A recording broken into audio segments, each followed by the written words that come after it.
Everything we've played so far in this series has been on strings that are next to each other, but this time we'll remove the middle from the shapes we've already covered for a less is more kind of effect. It's fair to assume that playing more notes is better than playing less notes, but we've already discussed how a concise part allows an additive instrument like ours to Tetris into a mix without covering up the other elements.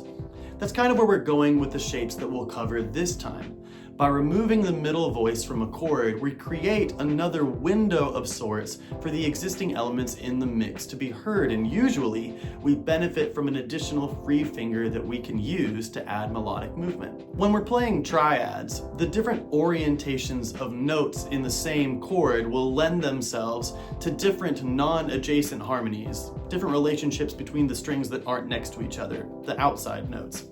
For example, if we play this root position C chord, the outside notes are the 1 and the 5, making an atypical power chord. In the first inversion, we've got a low third and the root on the other side. And in the second inversion, we've got no root, but a low fifth and a high third.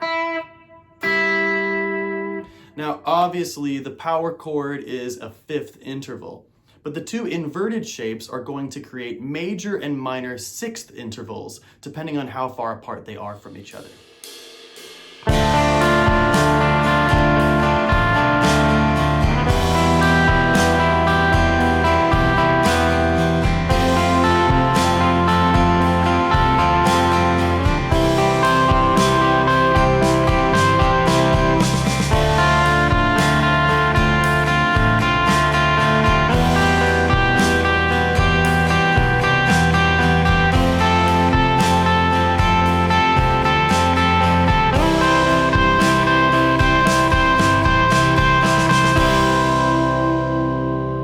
Part of what makes the sixth intervals cool is that they have an increased distance between the two notes in comparison to something like the 1 and the 5 of a power chord. The notes are more separate and they sound more separate, and we're creeping into the kind of guitar part that ends up sounding like two guitar parts combined. We can accentuate that feeling by using free fingers to add melodic movement on either string, or by sliding between shapes using the inversions as our guide.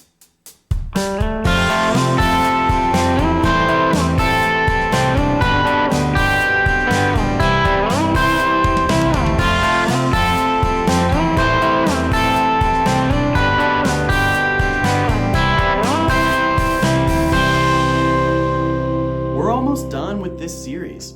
Next time we'll cover some stealable strategies for putting these ideas into practice, but for now, remember that you can find over 30 pages of PDF accompaniment as well as backing tracks and a way to book a lesson with me through the link in this video's description.